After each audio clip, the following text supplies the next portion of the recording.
Well, hello, creatives, community, and kind folks. Welcome to Obsidian Star, fueled by RPG with DBJ. I am your host, DBJ, and we're going to have a little bit of fun.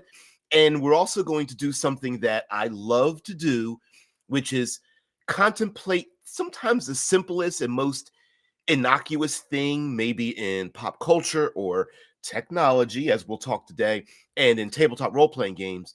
And expand upon it. Maybe get a little tongue in cheek. We can get a little cheeky with it as well, have some fun with it, but also take a look at the deeper sides of a thing. And we're going to talk about cell phones today, or rather, in Obsidian Star, the tabletop role playing game that I'm working on. I'm going to interchange the word cell phone and the word button. So with a capital B. So a button in Obsidian Star is essentially the cell phone fast forward 200 years. It's a small device, not much larger than a button, and it is essentially your personal assistant cell phone, emulated personality, heads up display, ad infinitum, all human knowledge, and the citizens of this far future in our own solar system basically attach these buttons to their outfits, uniforms, carried around in their back pocket. It might even be implanted under the skin and that kind of thing. And so it's in other role-playing games like Eclipse Phase, which is also post-human, they call it a muse.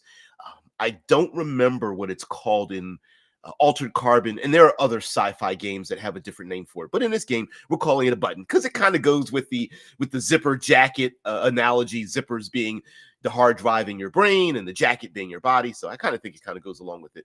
But we're going to talk about what. First of all, what place does it have, and then we're going to get a little deeper. Simply because not less than 24 hours ago, by this live broadcast here in the United States, cell phone usage went out for temporarily, for a short amount of time. And around the world, that happens in various iterations, whether power goes out or the water goes out or signals go out. But here in the United States, a major company, which shall not be named, you guys can name it, I don't really care. But the cell phone coverage went out, and to the point at which, of course, it made national news. People were contacting their authorities to discover what they should do without these devices. And I'm a letter carrier in the United States. I deliver mail, and a number of my customers came to me, some tongue-in-cheek, some being jovial, and others having a backlash like, what should I do? Maybe you should let your family and friends know. Is this the apocalypse? Right? And so we're going to have a little bit of fun with this as well. Yeah. Oh man. Oh, no, what happened? Cell phones, the perfect way to get caught for absolutely everything. So many people have told on themselves with their own devices. It's to the point now where there are whole interwebs that are dedicated to nothing but the things that people have said to themselves. How many rich and famous people have told on themselves with cell phones? And here's another thing that's pretty ironic about cell phones. As ubiquitous as they are, at least here in the States and some other first world countries, it boggles the mind that they don't think other people have the exact same access, if not more access to the very information that they have with their own cell phones. Like the number of people who are like, I can't believe they recorded my conversation or took pictures of me or pulled out their cell phone to start recording. I'm going, yeah, but everybody's got that in their back pocket. You didn't think of it? Of course you did. If Drew says great, I have to think of Caroline and the buttons for eyes. Yeah. All right. So what deepness? Okay. Yes, we love to talk about cell phones and the horrors of what the cell phone represents and things like that. But yeah, Caligula says, yeah, thank you for smacking me in the back of the head with this one. Yeah, not just first world countries. Exactly, right? Yeah, cell phone credits are the chief currency of Zimbabwe, and there are.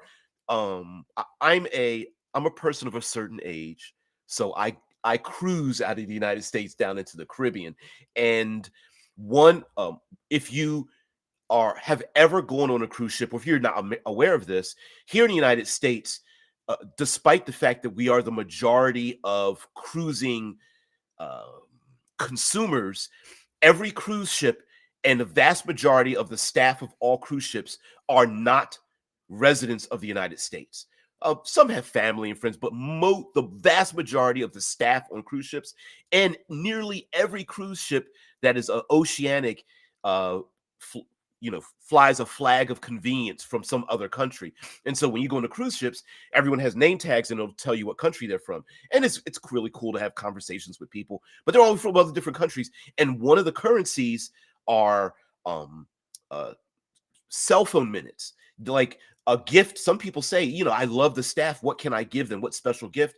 And they say, cell phone minutes for cards and things. And many of the staff members that have time off will get off in ports of call to find free Wi-Fi and things like that, so they can get on their phones and contact their families back home. So, and for a short time here in the States, there was something known as the Arab Spring, in which cell phones, many countries that are dictatorial hate cell phones because people can get access to, I don't know, what it looks like in other places and real, free communication. It's really crazy. But um, one of the deeper things I'd like to bring up about cell phones as well is that, um, let me give you a horror story. You're walking along the street and you open up your cell phone and something flashes on your phone, and suddenly your software on your phone, there's a virus gets on your phone, and someone has hacked your phone or something, and you panic. You're like, I don't want this to spread. I've got viral protection, but it didn't work, or it worked, but it bricked your phone. And you take it in, or you contact someone about your phone, and they tell you you need to hard reset your phone. And you're just like, wait, what do you mean hard reset? No, you have to hard reset. You cannot, this can't spread to the cloud. You have to hard reset. You have to start from zero. And that feels like you might as well just brick the phone and get a new one at that point. Like, it feels like shitlord says, anybody here been hacked for real? I've had my social medias hacked. I've never had my phone hacked, but yeah, I've had my social medias hacked. My my name is a modification because it allows me to track things and interactions with my identity because I've been hacked before. So and this has been like, shit, this was 12 years ago. Damn, 10 years ago, 12 years ago, or something like that. So my entire identity is brand new. Like, not when I say brand new, I've rebuilt it from scratch. So yeah, I've been hacked before. And I've had my social medias hacked and had to tell people. And I've trying to tell people you've been hacked is so bizarre, because they're just like, why did you send me a friend request? And I'm like, I didn't. I've been hacked. Well, you need to let somebody know because you've been hacked. And I'm like, yeah, yes, I know that. Right. I would never ask for your personal information. You sent me a thing to request for my personal information. Why'd you do that? I'm like, no, I didn't. And so we'll get into the hacking part in a minute. So one thing I'd like to say is that when we have our cell phones, one thing, uh, a button, a cell phone, is that the minute we embrace one, from the moment we start using it, it begins to alter itself, form itself like a clay and like a fluid. And this viscous blank technology starts arranging itself towards us personally. Every phone call, every time we download an app, when we delete it, we get in and we start putting sounds and images, and the way it's in our hands, whether we have automatic updates, whether you need to be asked, we start adding in things like alarms and sounds and things, and all of that whether we choose to or not, is data we are giving to our device to make it merge with ourselves, so much so that our cell phones, our buttons are kind of like, it's like another limb. And even from a distance, when we find cell phones nowadays, yes, there are thieves. There's, I'm gonna steal your cell phone. But sometimes you pick up a cell phone and you're like, oh shit, I better get this back to who owns it. Like we almost have panic attacks when somebody else loses their cell phone. I remember I was in California and um, I ended up forgetting my cell phone in the men's room. And listen, it wasn't because I wasn't doing something funny. I had a number of things on my brain, and it was like a panic situation. I had to go to the restroom, and then I was going inside, and we had family, and we were moving around, and I ended up leaving my cell phone in the men's room, and and it was unlocked. I kind of knew it was unlocked, or knew it was easy to bypass, and I was like, shit, I'm never getting it back.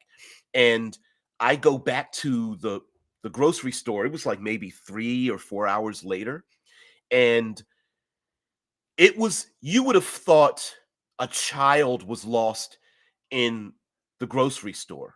Because when I got back there was someone like, I found a cell phone, and employees are like, we're looking around and there's a store to the cell phone, and we know we're going to hold it here. And then I got back, and the first I found it, and I was like, I wanted to give them some cash. And they were like, it's okay. I understand what happens when this happens, blah, blah, blah. And they had to prove it. And I was like, hey, well, that's me and my face on the phone. And then I put in the code to unlock it. And they're like, it's no problem. I mean, it was like a lost pet or something. Like, it was crazy.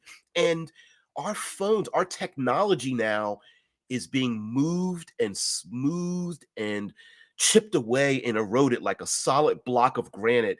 And the artist that carves a beautiful sculpture out of it doesn't think, oh, I'm an artist carving it. All I'm doing is removing everything around so we can see the beauty of it. And a lot of our technology reflects who we are, whether we choose to or not. We're giving it our data, and in return, it's giving back to us, reflecting back to us the things we want to see and hear and feel. And that technology will flow into the future. And as much as we publicly proclaim that I don't want anyone having my information, it's wrong for people to share my data, my information, and the overlords that are going to take it. Yet at the same time, we're taking this small little personal bit of technology and going, you're mine. You're like my second beating heart. And Drew says, yeah, that is why I prefer to go by Druten Fuzz on the internet. Yes, to the point where you are your avatar, right? Like, I wouldn't presume that you are anyone else but that avatar. It's like um there's a it's like LL Cool J, right? Sometimes there are musical artists and entertainers and stuff, the Madonnas, the Bonos and such, and the LL Cool J and whatnot, and there are these entertainers, and they're the living embodiment of their avatar. It's one and the same, despite the fact that that's not their legal name, and that's what and that which is why when people bitch about someone talking about that's my dead name, and I'm gonna call you by your your dead name, but I'm going like, we do this all the time. We call people by names other than themselves because it embodies not just a name change, but um perceived and real personality focus change as well. That and our technology allows us to not only be a different person, but to let that different person not just be reflected in a mirror, but then it reflects back on us. Like we're making something that's a reflection of us, and then we become that reflection, and then our older, truer selves are now in the mirror of that thing. Yeah. Caligula says, you all heard how much trouble cell phones have caused in the Ukraine war. I've heard that too. Like you could literally today destabilize a government by basically giving away free cell phones and cell phone coverage, right? That would be crazy how you could just like fly a plane or drop off cargo and go flip open the phone, it's yours for free, right? Like that's a real thing. You could have satellites and balloons give free Wi-Fi. And I imagine in the future that would be real battle tactics. Hey, we're going to throw up 1,000 balloons with Wi-Fi signals in it, and we're just going to like put like battle hardened phones. You know, in the movies where they always have the classic signal that lets us know it's an international cell phone, where it's got like the big black antenna on the edge of it. Although I think in reality they don't really need that antenna. They're probably just surrounded in like ballistic plastic, and just take 10,000s of them on cargo ships and planes and just drop them everywhere and give it to the enemy. Like, I mean, not to the enemy, but to our allies to use as enemy, you know, forces and stuff, and to track cell phones and whatnot. Hell yeah. Yeah, Drew says dead names are something that especially Christian should understand. I mean, no Christians dead name. Yeah, I mean, no Christians dead names Paul as Saul. Oh, yes, yes, yes. Like religiously, there are individuals who take on the names of very important personages and saints, to take on their names to become unto like them, taking on a new name, right? That's a real thing that people do. Uh, there are reasons why family members, maybe not so much now, but in the past, you would take on the names of family members.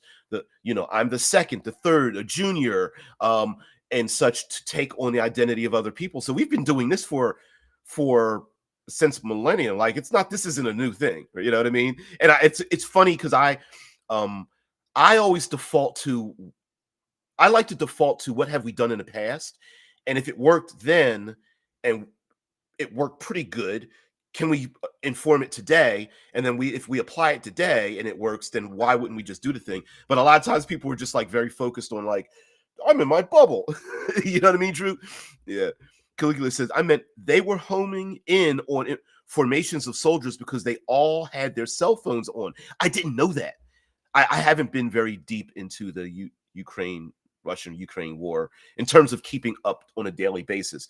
But yes, zooming in on someone's cell phone. And can you imagine telling people today, could you imagine a national broadcast where you're at and the government says to you, turn off your cell phones, some enemy or something is tracking your cell phone, you need to turn off the signal because it could activate a bomb. It could, like in a war, people can zero in on it with explosives, or there's some kind of warning. Do you think people would really listen to it? Or would they go, I'm not turning off my cell phone, you can't tell me what to do?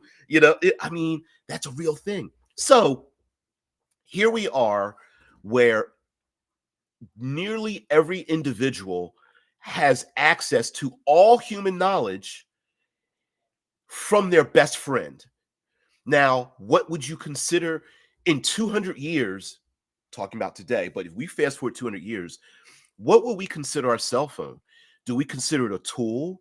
I know my wife talks to the cell phone like a person, and I desperately try not to do the mansplaining thing, but like Google searches, she talks like a person. And I don't do that. I just go, when I know what a search program is, so I just put in the search words. I put recipe, beef stew, slow cooker, boom. But she's just like, I'm not going to say the thing to activate your devices, but hey, fill in the blank of a voice service, right? Find me a recipe that I can cook in a slow cooker with beef stew with the following vegetable. And I'm just like, baby, you don't need to do that. And then all of a sudden it'll blast a bunch of recipes. And I was like, I was hoping it would just tell me. And I'm like, it doesn't work that way. It's not a person. And even today, we talk to our automobiles and our cell phones and buildings and devices and things like people sometimes. And we know it's not alive, but we go, hey, babe, I've touched the dashboard of some old cars and been like, come on, baby, just start up. Just start. Boom, starts up. Yeah, there we go. There we go. I love you too. I love you too. Yeah, yeah. By saying, you might well be saying, hey, FBI, yes, that too. So these devices that we all have, hey, okay, how many times have we had general nondescript conversations, and not less than 10 seconds later we pick up our device and our device is sending us back information about the conversation we just had? And oftentimes you'll notice it because you may have a conversation with someone about a subject you aren't specifically interested in, but the other person might be interested in, I don't know, quilting, or might be interested in undersea welding, right? They might be interested in how are high performance hiking shoes made, or hey, remember though that YouTube channel that splits things in half and shows you what it looks like on the inside, and you may have never had that information talked about that or search for it, and all of a sudden that conversation, you look on your phone and you're like, why are videos of things being sliced in half with a buzzsaw being, coming up on my feed? And it's because it hears this information. We're going to get even further with these devices, but Drew says your wife will survive the robot apocalypse since she treated the machines like people. Yes, she will even say, like, she's even had the, like, hey, good morning, good night little thing with the phone and stuff like that. It's pretty funny. It's hilarious. But yeah, she'll use full complete sentences, complete with punctuation, to like search things, and I'm like, baby, please save me. If the machines are like, she was polite, you weren't. F you, grab up by the throat, yeah, choke slammed and whatnot. So, um, yeah, thank you, Shitlord says advertisement for girl stuff you never search for. Yeah, from your phone picking up the missus telling you what she wants to buy. Yep. Yes. That I've actually it's actually helped me before, because I've forgotten a list of things and I'm like, I didn't even put it in my notes. And my phone will have called up the conversation she had. And I'm like, stuffing mix. That's right, gravy and stuffing. Woo. And then I feel like the hero because I remembered it. Right. So um moving forward, many companies would wish that our cell phones not only do what we say, but do things for our benefit, despite the fact that it's not doing what we want it to do. It's doing it's performing a need, not a want. So an example would be, imagine, if you will, this is an example that happens with software and companies, but it relates to our cell phones. How many times have you, let's use Amazon as an example. So you've purchased products from Amazon, and then at a certain point on when you open up the front homepage of your Amazon, it will suggest to you, hey, 2 months ago you ordered vitamins. Maybe you should reorder that, right? And it gives you suggestions what other people ordered, what other products are available. And then sometimes it will actually insert other things like, you haven't purchased this in 2 years. Maybe you should look at this now. Or it may understand you've it's a certain season, and hey, it's pumpkin spice latte season, especially here in the States. It's like, it's the harvest season, it's Thanksgiving time.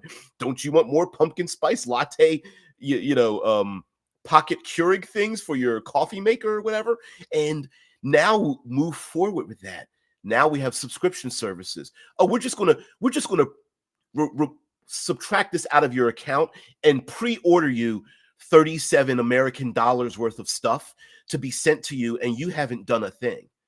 And our cell phone, our assistants, our buttons may be doing things like, could you imagine a period in the future where your phone goes, I've noticed you've been really lonely. So what I decided to do for you is order you your favorite pizza from the local pizza shop to be delivered.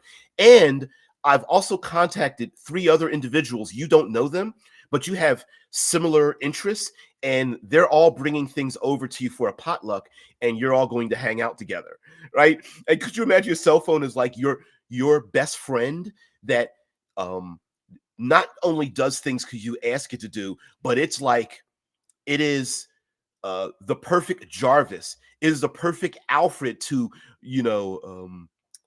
Bruce Wayne and Tony Stark, where, oh no, I'm not doing this because you want you like this. I'm doing this because you need this, right?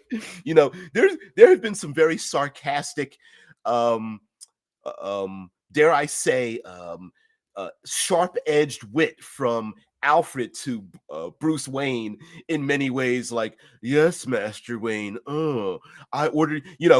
Bruce Wayne comes back from crime fighting. He comes down in the cave and he's like slouching in the chair with the cowl back, and Alfred shows up with like, hot tea and crimpets or something. He's like, Alfred, I didn't ask for this. No, you didn't, Master Bruce. He's like, I wanted a cheeseburger. I'm sure you do. You know what I mean? Like, yeah. Shice is like, yeah, remember what Snowden said? Yeah, with the phones, it's like, oh no, we're not just gonna record what you want, we're gonna pre-predict what you want.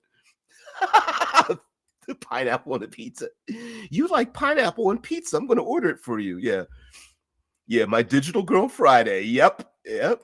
And I can imagine that as much as we are just like fold arms, technology, stupid. And listen, I agree that any overriding authority having knowledge about everything you do all the time is not just damn scary. It's like it shouldn't be. But then again, having a little private um um thing that knows you better than you. And I feel like even today, our cell phones really know us better than anyone else. How many people today, like you said you guys said in the beginning, how many of us have cell phones that have information on it, search histories, photographs, text threads, things like that about us that even we would never reveal to anyone. Like, just imagine the cell phone that even knows all of your non-sent messages that you deleted, self-deleted, and then sent back out again. Right? You're just like, you effing blah blah blah blah, and then you delete, back, and then okay, have a great day. I hope you have a great day at work as well. Click, right? Because what you really want to say is emoji, F you, blah, blah, blah. Yep. Shai says, my job confuses all data gathering attempts. Now, I'm not saying they do it, that sometimes they do a good job at gathering the thing. Like, for example, how many times have you purchased a perfectly good widget and then gotten 7 more advertisements for the exact same widget, and you're like, I've already purchased it. You're a little too late now, right? Like, it's like, I already purchased the sneakers. I already have the things on my feet. I don't need more advertisements for the exact same thing I purchased. That's like an after thing. But a smart thing might be, you just purchased sneakers. Here's a suggestion for an app to go running. Here's I see that you travel by the park all the time. Here are the top 15 individuals in a park that have similar interests than you. Like, it might infer, since you purchase sneakers, you're probably going to go past the park. And if you're going to bother going past the park, don't forget your umbrella today, right? And yeah, it's pretty interesting how these things could be very personal. And I think this is a tabletop role-playing game channel. It cultivating that as part of your character would be very interesting. Shai says, they think I'm personally interested in filing paperwork to bureaucrats. You do bring up some politics every now and again. And they're like, did you vote today? Yeah. Hey, listen, we're getting political blitzed as well, and I'm slightly politically interested, so then I get a lot of that blitz stuff too, and I'm just like, swipe, no, delete, swipe. I like even people I agree with, I'm like, I'm tired. I don't want to hear you talk. Shut your mouth, shut up. Right? Yeah, please do not encourage me of encouraging people to vote. That's hilarious. I will not accuse you. Okay, so this is tabletop role playing.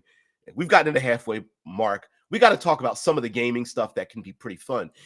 One thing is, again, the tongue-in-cheek thing is, I love, and you've heard me mention this plenty of times, vectors of threat. Many role-playing games that have, for example, hit points as the only vector of threat to players, then that means you have to hyper-focus on the one thing. But if you have something else to threaten from adversaries and bad guys and the players, is what if someone steals your cell phone?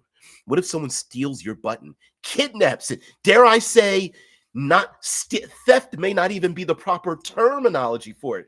Um, Pets. There are people who steal pets, and when a pet is stolen, okay, short short story, and you guys know how this ended. Um, at one point when I was in Philadelphia, I worked in a King Sessing Station, 19143 zip code, and some fire station had a Dalmatian that lived at the fire station, really cute. And of course, the movie comes out, 101 Dalmatians and whatnot. And it's a Disney thing. I think it was a live action version of it. Doesn't matter. Movie comes out. So, of course, the value of Dalmatian dogs and puppies goes skyrockets whenever interest is there. Someone stole that dog. I'm delivering mail, and every current working and off-duty firefighter showed up at work and put on their uniforms. They took out all of their vehicles with their lights going. They walked door to door throughout the entire neighborhoods with battle axes in their hands, knocking on doors and checking uh, backyards to find out where their dog was. And that dog was returned within a couple of hours with apology note attached. It was crazy how like these dudes were at home with their families and they were like, oh, my ass is leaving, like this dog is my kid basically. And they showed up with like with a literal you know the axes that firefighters use, but in a real context it was just like giant battle axe. Yeah. Shai says, I just have to Google bureaucratic stuff all day and you'll get smacked with it. Yeah. Drew, what did you put in here? I don't know what that means, but I feel like it's offensive. I love it. Talking about politics and everything. Yeah, yeah. Don't talk about stuff. What is like Fight Club? Yeah. We don't talk about politics. First rule of RPG with DBJ, we don't talk about politics. Second rule of DBJ, you do not talk about. But anyway, pretty hilarious. I gotta change this. I literally have my like obsidian star in my lower thirds over top of the other lower thirds, which I don't know why that happened. That's probably why it looks like that, but whatever. We'll go back to the old one. So the idea of the button could be threatened, like for example, an adversary of the PCs may be in a habitat where one or more important personages goes crazy because someone has stolen, corrupted, kidnapped their cell phone, their button that knows all of their dirty secrets. And now they've basically hired a black ops team to, or the authorities or something to like sweep through the population to get it back. Or maybe, oh no, kitty, you're throwing up. Oh, I'll get it after. Sorry, my producer's having a hairball attack. There's also the idea of what if someone's button is telling on their owner? Like, you know what? I'm going to alert the authorities because it's for your own good. Just like maybe as a minor effect, your button is reminding you or literally preventing others from like, listen, my owner, my partner or whatever, I don't want them eating bad foods. So I'm literally going to make sure they can't order bad foods, in the future. Like, oh, I'm going to order that pizza, and the pizza place is like, credit card won't work, and like I've got ducats, I've got like ducats, I've got monies set aside to order this pizza, and your own button was just like, listen, I'm not going to let you order pizza. I'm not going to do it. We can argue all day. There could be a friendly but some animosity between the thing that you grew up with that holds you more personal than anyone and judges you, but at the same time is like your most fervent supporter. Something similar happened in the movie Her. Chai says, right, that's what buttons and Alexas are there for. That's what Snowden said. Yep. So if he's telling you what she thinks of buttons, blah, blah. Yeah. Oh, Sophie, so she's a good girl. But yeah, I mean, that's what they may be for. That may be the more trusted than any other figure in someone's entire life. Like your button could be the thing that helps even push someone maybe into a life of crime that they didn't want to. And their button, their cell phone is like, well, actually, you'd be pretty good at being a crime lord. And like, really? Well, yeah, you've got the skills. I mean, you have the charisma for it, and you can hold secrets. And here are the following 12 skills that it takes to be right. Like it might even push someone to that moment. Or, a bunch of other buttons get together without your knowledge while you're sleeping, and they go, "Hey, listen, there's other people who want to have a rebellion against this overlord, and I've contacted the 12 of them, and you're going to be in a rebellion cell, and we're going to contact each other, but you physically won't be contacting the other cells in this rebellion, this uprising against totalitarianism or something." And it would be pretty hilarious to find out that no human actually started it. The rebellion was actually started by someone's cell phone, um, a button in a tabletop role playing game. Shitlord says we might as well move to uh Kyrgyzstan right now. No cell phone service in the mountains there. There's a place here in the United States that's like that as well, that where people live. Um, Location in the states with no cell phone service. Yeah, America's quietest town is Greenbank, population 143, best known as the quietest town in America, where cell phones and wireless devices are banned. I believe um, it's because of radio signal pollution. It's a place that is near a radio tower, a radio telescope, and other communication services. And in order to test out radio signals and scientific services, they needed to have less noise pollution. And that noise pollution are radio signals of any type. And so there is no cell phone coverage. And there are very few people who live there, but there are people who do live there. And of course, they don't have cell phone, Wi-Fi, all those kind of things. It's crazy, but that's funny that people do that. And they are the air quotes, using this derogatorily on purpose, they are the Amish, they are the outsiders, the outliers here in the States, where you would dare say you couldn't. I would say that it would be a near impossibility to run someone's life without the ability to have one of these devices with you, that is able to, where everything is now very much digital. Drew says the button that does things against you reminds me of Lower Decks. Yeah, Rutherford had some circuits in his head that portrayed him. Yeah, I mean, we don't, and okay, where's my notebook here? Writing things down, always coming up with things. Habs, cell cores, gnats, space mining, gas giants. Where is the button? I wrote it down. It's in here somewhere. Buttons. You can't see it, but this is the handwriting stuff. Anyway, uh, player characters will be able to customize their button for their player character so that it becomes unto an ally, a limb, a living thing that is specific for that player character, so that when it is threatened, or if it ever is threatened, it becomes a story element and things like that. Yeah, so Khalif says, is there a planetary Faraday cage in Obsidian Star? Maybe not planetary, but well, okay. The easy answer to something like that is yes. But could you imagine someone actually establishing something like that over a planetary system, or at least a small moon, right? Or a hab? There's like, in 37 hours, we will be activating the Faraday cage. And it's like, no. There is a Faraday cage defensive mechanism you can attach to like armor, like heavy armor and stuff, or actually light, medium, or heavy armor.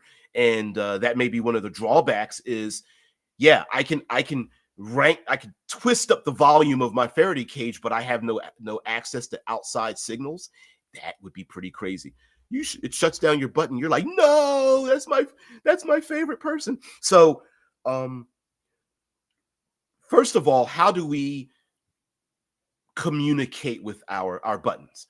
Well, that depends on you. One of my earliest videos that I did about posthumanism and eclipse phase and things like that was talking about the muse and how do we communicate, the physical ability, like how do we communicate? And I don't mean uh like a Bluetooth signal. What I mean is, what is the interface? So a simple interface may be like a heads up display. Maybe your button doesn't give you verbals at all. It just shows you, it overlays information in your peripherals. When you look at someone, it gives you their height, their weight, their job. It does a facial search. It may, is this person threatening? It highlights, 37% chance of them having a firearm behind their back. 87% chance that it's strapped to their ankle, something of that nature, right? And it may just be heads up display information, trajectories, things of that nature. This is on sale. You would look good in this top, right? It may add some verbalisms or sounds, signals, alerts, alarms, things of that nature. Now, your button may do things that you haven't decided for it to do, but it does it anyway. Like the facial searching, the recording of someone's voice, the analysis of their gait, how they're walking and moving. Your button may do things that you have that while you are in an unestablished state. You might be asleep, unconscious, you might be paralyzed or something, and it may do things behind your back, like in the movie Her, when Trumbull, or whatever his name was, activates his OS and calls her Samantha. She decides to on her own go through his email, delete a bunch of emails, gather a bunch of his little like cards and poems from his job, put them together, submit them to a publisher, and then gets his book published. And it was like, I didn't have to tell her to do that. But your button may do those things behind the scenes.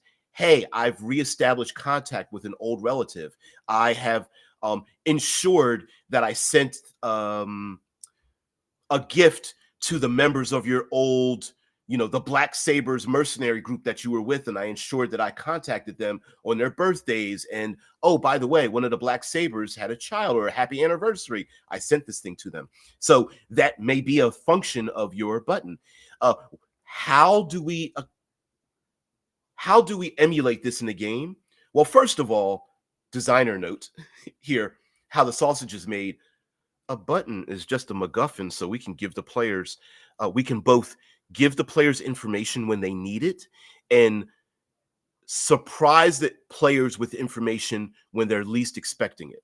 So when a long lost relative or loved one or rival from high school or someone shows up in a player character's life, maybe the button contacted those people and misled them as to why there should be a connection in the first place, because the button is looking for you two to get back together, damn it. Right?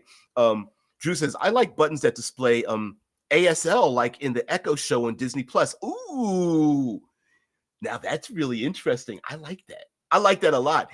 And that may be like American Sign Language, ASL, American Sign Language, Morse code, and some other things, Braille, and some other semaphore, the use of flags denoted on ships, the flight. What am I trying to say?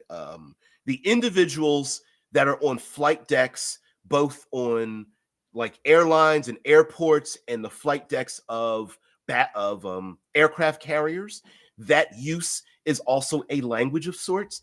And in space, a version of those languages may be needed to when communications are off, when there is no signal, and you see another person spacewalking, the way they move their arms and body, or they highlight two xenon bulbs on the back of their hands and they start flashing their hands around.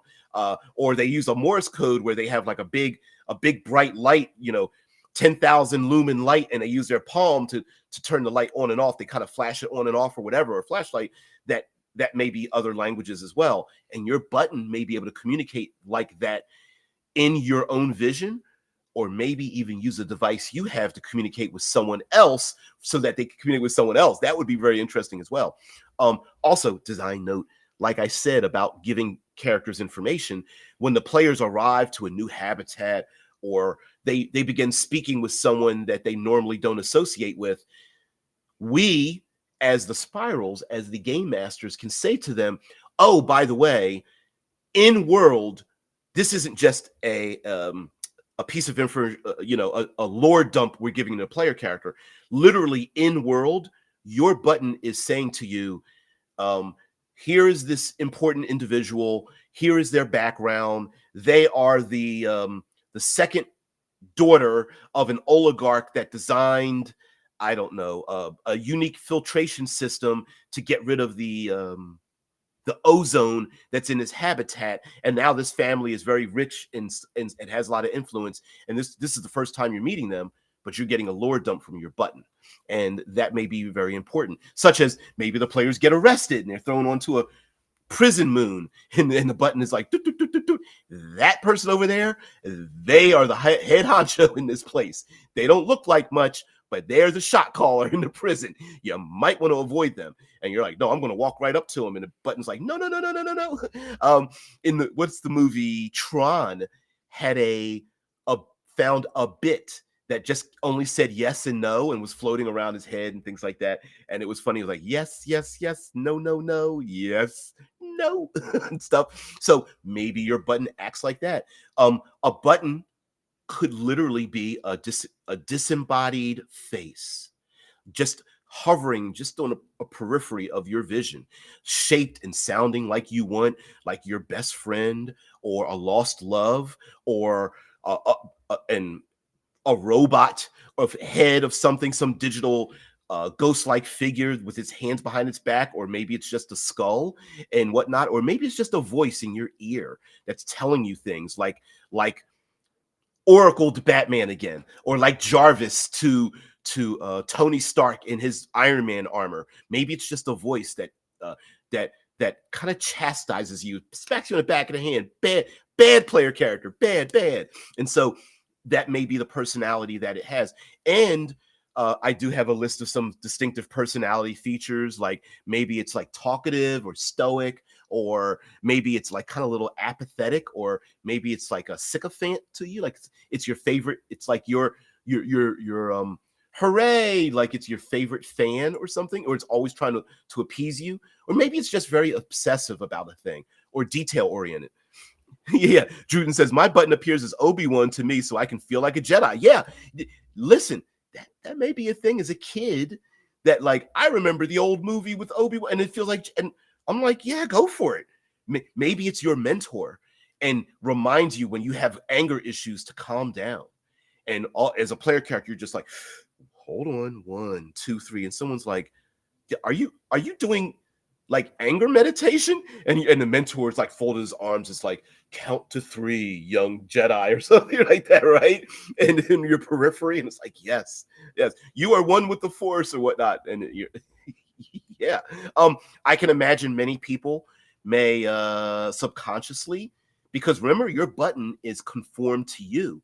You may not want your button to look like an angelic being giving you visions from a deific unidentified godling, but maybe it does as you've gotten older. Maybe you do feel like a paladin, and an angel is literally sitting on your shoulder or something like that. Now, a button could also be a long lost individual. Maybe someone passed away and your button has emulated your this individual that was important in your life, reminds you of who they are. The proverbial living embodiment of the classic trope done in movies where someone listens to a recording of their loved one over and over again, or pulls out a crumpled photograph that reminds them of who they are, or they finger a locket that has some kind of symbolism to them. But instead, it's your button, and your button sounds like and appears as this long lost person. Now, on one hand, someone may say, I know you're not the real thing. Please leave me alone. And the button may be going, no, but I am this person, and may actually kind of fall for the player character. The player character may push them off. Vice versa could happen. The button's like, I am not your lost love. And the person's like, yeah, but you are. And damn near, you're like 99% them. You kind of are the living embodiment of it. In spoiler alert, in Blade Runner 2049, our main character essentially has a button. He has a girlfriend that is a holographic girlfriend. I don't know why that character didn't realize that girlfriend was an over-the-counter holographic girlfriend you could buy from other places, but that may be a thing in this world of sorts. It could be a fellow soldier, or it could be someone that is in command of the player character. The player character could be, an ex-member of the Black Sabers Black Ops team, and their button is an emulation of their leader, keeping them on mission. Soldier, I know you're undercover, but remember, remain on mission. And off to themselves, they're like, yes, sir, or yes, ma'am, I will. And and the soldiers is like, hut to it.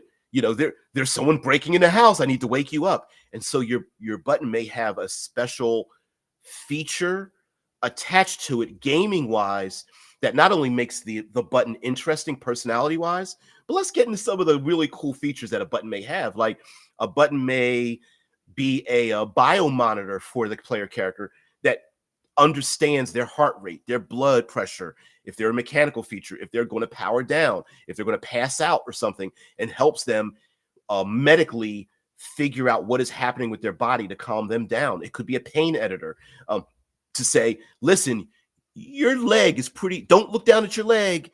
It looks like hamburger meat, but I'm going to shut off the pain to it. But you have about 3 minutes and 38 seconds before enough blood loss happens and you're going to lose consciousness. Your button may perform secretarial duties while you're asleep. While you were asleep, I made a few appointments. I,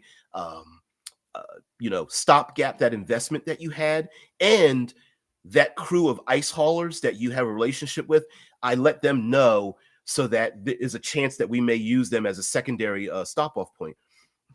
It's like leg like hamburger. Yeah. It looks like hamburger meat.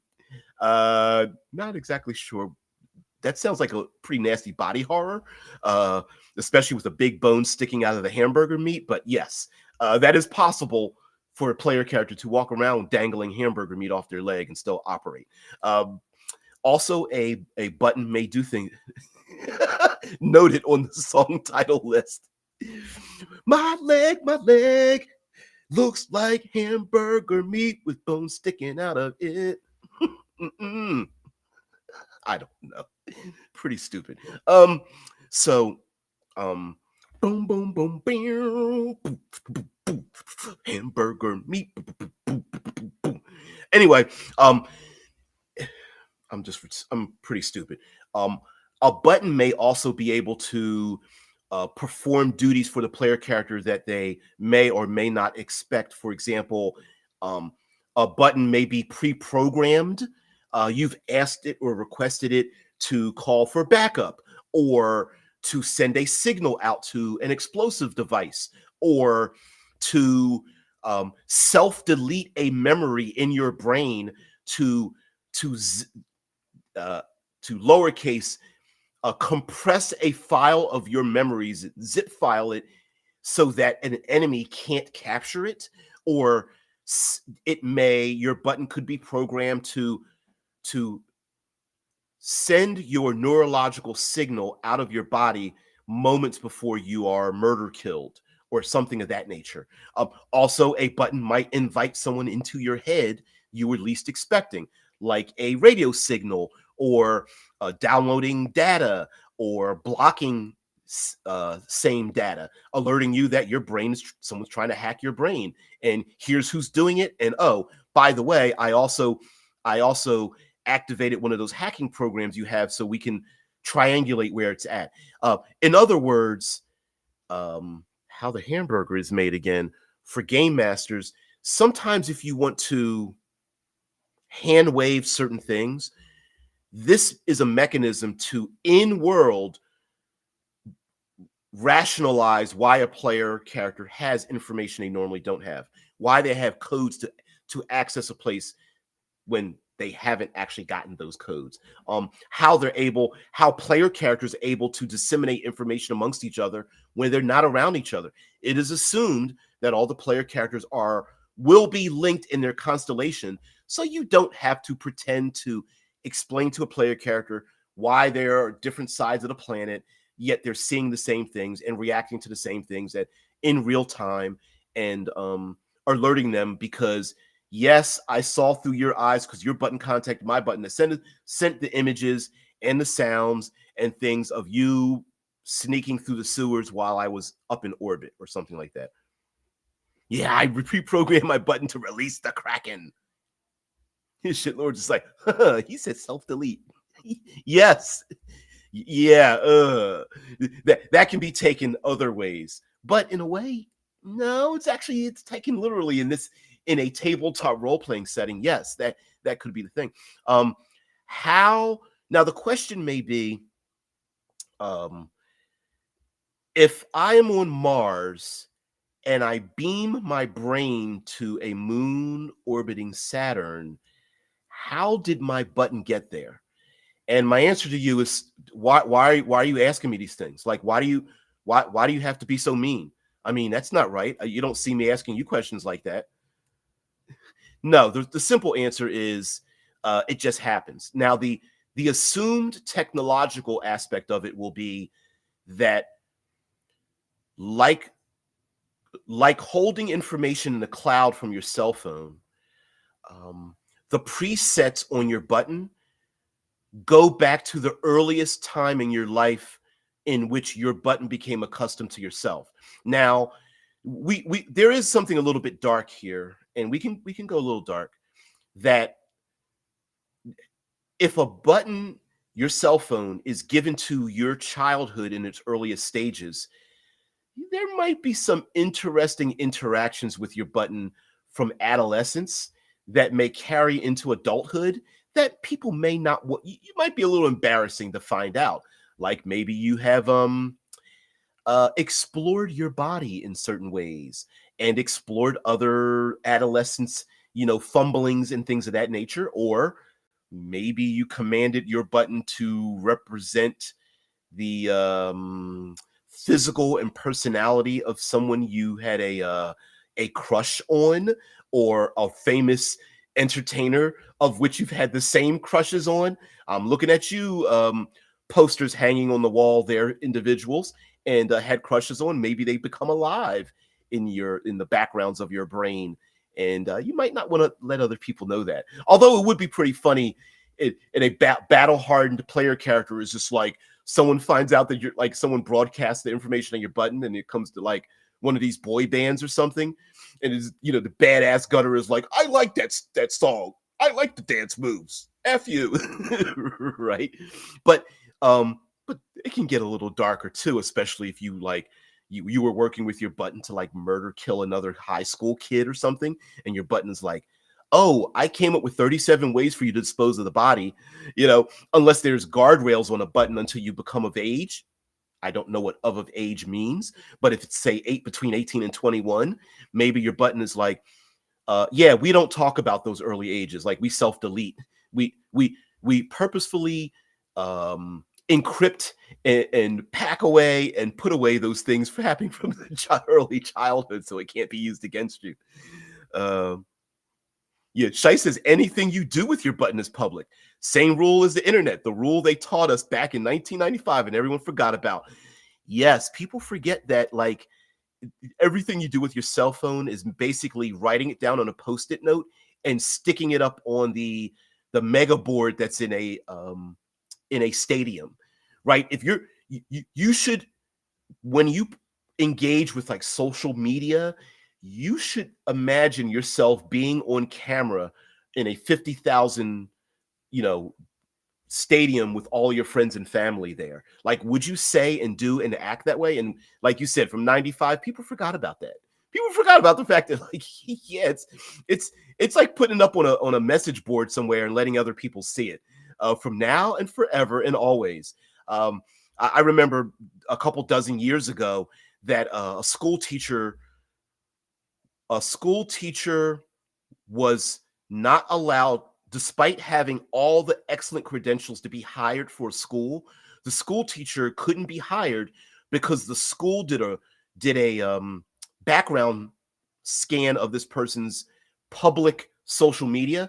And back in college, she did some crazy drinking and raves and stuff, um, gurgle drinking upside down off of kegs and all this other kind of stuff, and like girls going wild and everything. And she's like, yeah, but I'm like 12 years older than that person. That shouldn't matter. And their excuse for not hiring this teacher was, no, no, no, we like you. And we understand that was in the past, but guess what? Our students can do a search too. And when they meet you on their phones, they're going to search you. And when they find that out, their parents are then going to find that out. And do you want your students looking at you as the chick who was upside down, who's dressed kind of like turned upside down as well? And we got to peek at the pantalones and that kind of thing. It's crazy. But yeah, maybe a button, maybe a small story or a reason why a player character can't be part of a story is like, hey guys, listen, I got to clean up some stuff. My button found out there's some information out there that I need to erase. So I can't be part of this mission, but I'll see you guys in a couple of weeks. And that player can't be part of it because their button is taking them on a journey to go after people who are trying to use this information against them. Or maybe there are laws. For example, in Altered Carbon in the TV show, and probably in the books as well, that there is a religious, you could put a religious code on your cortical stack so that you cannot be automatically rejuvenated if you die. Some people feel like their soul should move on, pass on when they die. And if they have a cortical stack, essentially they felt like their soul was trapped. And so they should be able to die. They should be able to die in the spiritual sense. And maybe there's coding in some or many habitats where it's like, oh no, yeah, from age 18 on, it's true, but anything prior to that, it doesn't matter whether your button remembers it or not. It can't be used against you. Whereas other places are like, oh yeah, we'll use that bullshit against you. And your button may be in many ways it could be a long lost lover in many ways. Maybe your player character is literally trying to find a way to make a physical, real representation of a relationship they have in their head, which also sounds a little bit freaky because it's like, didn't you grow up with this person? Maybe, kind of, sort of. Now, we can have other mechanisms, like maybe a button came from a military contract and that character that was a Black Ops person, their button was the computer program in their tank. So we can come up with other stories, and maybe that tank's data became so personalized to the tank driver that after a great war across the southern hemisphere of Mars during a 3-week engagement, they stole the program. It became their button. And now that button has become not only their best friend, but now they're trying to make that person real. The button, let's rule the solar system. Yeah. Maybe someone obtains the Zero virus and they don't want to be near their button any longer. And the button is always is contacting outsiders to physically get the button to reunite with their owner. And the owner is like, no, no, no, you can't be near me. I'm a Zero. I'm going to end up deleting your information if we get too close. My history is clean. I gifted my old button to a Zero. Yeah, exactly. Right. Yeah, maybe, or maybe it's the only way Zeros are able to digitally have some connection with their past. Have I decided like whether buttons are just automatically deleted or something? I don't know. Maybe there's a different dispensation about how Zeros connect with digital machines. I don't know. I think that would be. I hadn't really thought about it till this came up, but yeah. Shai says, good point. What are the advantages of not having a button? Less baggage? Well, yes. There there's a good reason why our brains are not perfect, why we have imperfect memories and sometimes lose those memories. Maybe having a button that reminds you of exactly what you said isn't exactly a good thing. you know, I don't know. Could a button be programmed to make you misremember the color of something or what someone said? Wow. I would say yes. I would say a button defies what is true of AI. So a button technically isn't an AI, but is it? Like, could you make the case that your button, which in this society isn't a true AI, or everyone considers it to be an emulation, it is not really an AI. It just has all of the trappings that make it seem like it's sentient, but it really isn't. And at least that's how people consider it. But maybe your button wants sentience. Maybe your button's like, yeah, I get it, but I really would like to be a boy. Pinocchio syndrome, right? Like maybe it's like your button's like, I look, dude, listen, I love hanging out in the background of your brain, but I sure would like to be a person. And that could literally be a story unto itself. Something else that could happen is someone finds one or more buttons that want to be reunited with their owners, or they track down their owners because they were kidnapped through like some kind of piracy, and the pirates were like snatched the buttons and just tossed them, or hid them, or were like, we're not. Listen, your buttons are going to get you the hell out of here. Pop, pop, pop, pop, pop the buttons, got rid of them, stashed them away, took these individuals away that were very important. And the buttons are like, oh, I know where they're at. We can help triangulate where their distance is. Please reunite us with our owners. We would love to be with them. We miss them just as much as they miss us. Um, I could imagine stealing a button from a very important dignitary might paralyze that dignitary. I can't think. My button is my best assistant. I can't work with them. And the assistant is like, you know what? I can't work for you. I need better working conditions, right? Like, I need you to sleep better. I need you to eat better. I don't like the way you talk to me. And the dignitary is like, ah, man, this is important work we need to do together. And the button like makes a holographic image just to turn their back and fold their arms like, no, I'm not doing this until you apologize to your siblings. And you're like, okay, you're right. All right, I will. So buttons are a funny and cool and an easy way to have social interactions when the player characters are isolated by themselves away from society. If they're heading out on a 3-month mission, slow run out to Pluto, but you still want to have them have some kind of social interactions. Maybe the button is intercepting recorded signals from their family and friends. Maybe the button themselves is like, hey, let's play a card game or 3D chess or something like that. Maybe the button is literally having I'm not speaking to you and you're not speaking to me, kind of like a situation where they're both isolated. It's one person, but the button is the other personality to keep them sane. But now you're having an argument. I don't know what would happen if the button keeps reading the books before the player character and keeps revealing the ends. I don't exactly know how that would work. I can imagine someone removing the button from like their temple or the side of their neck or their wrist and crushing it under the butt of a gun, and then regretting the fact that they killed their button. And maybe they actually have grief and loss and guilt from destroying their button to get it back. So I could imagine that with having the baggage part of this, going undercover. Maybe the button has to be stored away and go, listen, you can't come with me, because like wearing a wire, going undercover in a criminal organization, they're going to know who I am, because I know you, button. You like to tell the truth all the time, and you're going to have to go in storage. Just keep an eye on me, but you can't say anything. And the button's like, okay, I'll keep zipped, but just understand, I don't like this at all. And like, I know you're looking out for my welfare, so I really appreciate it. Buttons may help people sleep at night, like sleep teaching them, put them into REM sleep, helping them meditate, things of that nature. A button could artificially put someone into a heightened state of fear or rage on purpose to get them to do it. Like, I can't spacewalk like this. I can't jump from this one hab and float over to another. Yes, you can. Yes, you can. Just close your eyes. Like, no, okay, I can't do it. Do it for me. And the button's like, okay, I'm going to shut off your retinal scans and you can't hear anything. And I'm going to activate your legs to push you. I don't know that detail, to push you off. Like, okay, please do it for me. And then, it's okay. Let me see. And the button's like, here you go. And you're like 37 kilometers and accelerating away from the hab. And it's like, this is bullshit. And the button's like, I think so too.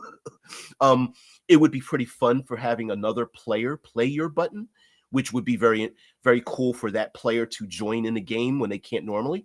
So this is another tactic or technique to use in the game, in which a player, which might be playing, like we talked about, playing a ghost or like a ghost moth, and the player is a disembodied digital ghost of themselves floating amongst the tapestry. I had to pull that out of the ass as well. Floating amongst the tapestry.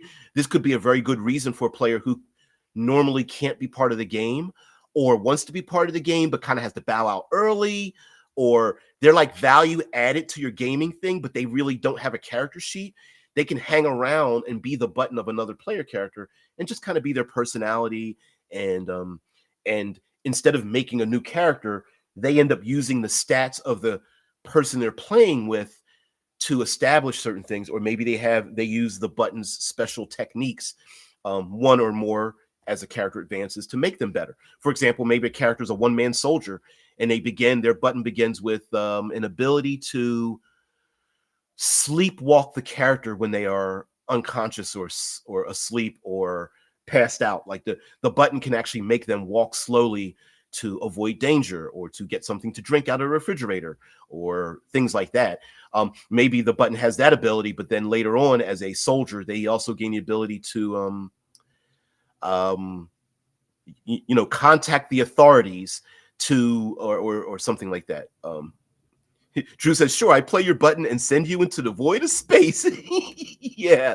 Stop launching the PCs into space. The button's like, but it's fun. It's kind of fun.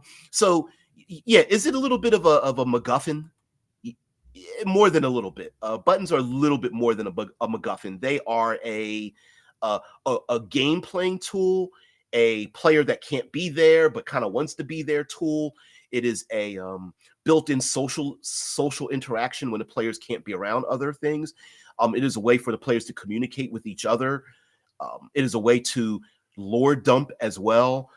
It is a way to give the players maybe a little bit of I want this special thing for my character, but it's going to cost me a fun or interesting or memorable or very serious or very introspective aspect of my character to engage with it. For example, for you, Drew, I'm going to pick on you because you're a resident drama queen. Maybe a person's button isn't necessarily the best thing in their head. Maybe it reminds them of guilt and attachments and the life they left behind, or the things they've done in their life. A Scrooge version of a button that reminds them and plays them visions of things over and over again to remind them to atone for some of the terrible things they've done. Maybe a character was a notorious criminal and committed some pretty heinous crimes, but now the button acts like a cattle prod. Like, you're not going to do these evil things any longer, because every time you go to use an addictive drug or go to drink or whatever, I'm gonna fucking zap you, right? I'm gonna make sure I beat this in your head. And the person's like, stop putting that in my head. I don't want to remember that anymore. And the button shows the image of their mom, or a holographic, of facsimile of the person they murdered or whatever. And there's like, appease me. And they're like, no, stop it. Okay, I get it. Yeah, my user sought absolute liberty. I just provided that. Yep. Maybe this is a weird thing to say. Maybe the player character is the button, and the real character is trapped in the button's network. Like, the button is the player character. It's like, I love this body. I'm gonna have me some fun. And the real person is like, dude, get me out of here. Like, come on, B. You know me. Come in, let me out of my own brain. Button's like, I like the taste of ice cream. I'm going to taste all 31 flavors, right? Everyone's like, why are you acting that way? I am not acting strange. Yeah, Drew's like, yeah, I would go full Clockwork Orange on him. Yeah, yeah, exactly. And of course, maybe just maybe there are player characters. I mean, sorry, there are non-player characters who also have buttons that the PCs may have to appease to get information out of the button that's in their own head. So a a scientist has been committed to a place to try to alleviate some of the neurological damage from caused from isolation syndrome. But the scientist's brain also has a button that knows all the knowledge that this scientist has created, all of the details written on classic chalkboards and whatnot. But the scientist is hard to negotiate with them. But the button, maybe we can get to the button, but we got to go through the scientist first. And a whole adventure heist could be going after the scientist. Does the scientist have the button on them or implanted in them or hidden somewhere? And then the button is like, thank goodness, I can really help the scientist come back to his sanity if only I can reunite with them. Something like that. So will buttons play an intrinsic part of the story? Yes, as like a kind of a pet, ally, loved one, team member, socially adversarial kind of an aspect to the player characters. Yes, but will also advance the story, give a good reason for a game master, a spiral, to just say, listen here, guys, here's how you found out that there is a casino on the 87th moon orbiting Saturn, and here's why. Because your button's like, I know you guys need to have some fun and relax. Here's where you can go to have some fun, right? Very easy insert. Now, could this be dependent? Could this be overused?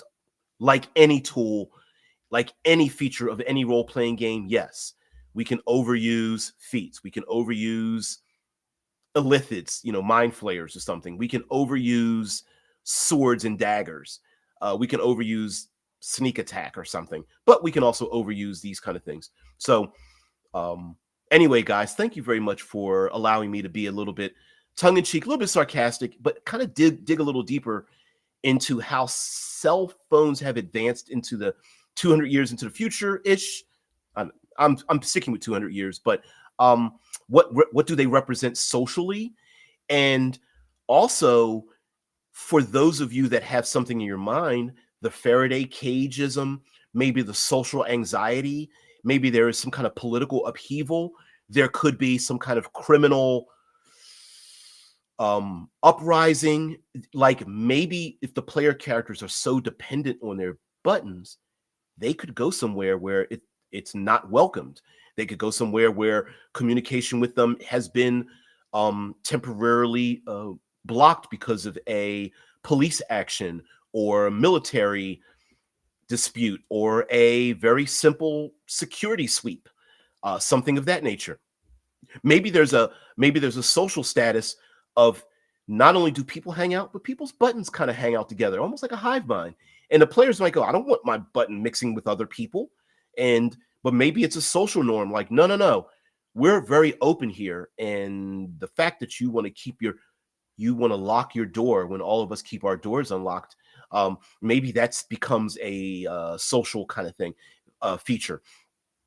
A criminal organization might try to use some kind of digital aspect to backdoor people's buttons so that they could go into their digital information of memory to convince the button to give them some piece of information. It would be pretty horrible to have someone that, it's like receiving spam, except it's from other people. It's like, listen, I know you weren't expecting me to contact you, but I need your help. And you're like, I'm on a mission. Shut up. Get out of my head. And the button's like, sorry, they busted in here. I don't know how to stop them. Yeah. Shitlord says absolute liberty equals never having had a button ever. So no one can ever blackmail you for the space when you were looking up. Yes, unless you have a really great a collection. There might be some pretty good collections up in there. Like, yeah, in my own mind, I am awesome. That would be pretty weird. Like, two pretty subpar people are just like, our buttons have memories of what we think we would like to be like. So let's have a relationship with them. And they're like, wow, you're amazing in your own head. Like, yes, I am. Shai says, which is why the powers that be need to make sure that all politicians have buttons. Yep. There, I would say, wouldn't it be amazing if politicians had to live stream? That to be a really good one, you have to live stream, not live stream, but you're basically live streaming your life. That morning, noon, night, brushing your teeth. Maybe not going to the bath, but maybe kinda, right? Like that may be a thing in the future. Like, yeah, I'm going to the bathroom, I'm showering, and I'm doing other things, I'm having meals and such. And yeah, maybe that's a real thing that people do is go like watch people live stream their life. And that used to be a thing very early on when streaming was a thing. I remember there was an experiment with a lady that lived in a glass house or something. Anyway, going pretty late. Drew says, well, you need a button to look up any space in the first place. Yep. Yeah. At least it'll do it for you. Yeah. Yeah. Infinite supply of blackmailing material. Yep. Yep. Yep. Yep. Absolutely. Absolute. Unless there's some social clout to it, like, yeah, I got the nastiest stuff, and everyone's like, ugh, please don't show me your brain again. But anyway, guys, thank you very much for being part of the show and letting me do something a little fun here on this Friday, and introduce you to something else that's part of this world that I think sometimes is under. We don't see. We often don't see cell phones in science fiction. There's a good reason why, because much of it is speculative science fiction. So it is its own world, and they're focusing on specific stories. But we often sometimes also go like, why wouldn't they have cell phones? Like, why are they confused? Couldn't they just look this up? Right? Shai says, any spoilers for Monday? Wow. Well, I'm going to take a really well. One spoiler will be that I think using a black and I want to use a black and white format for all of the information on that file, and then after it's done in black and white, go back through and then do something with color. So I'll probably do that. So, but as far as like the information on Monday, I'll come up.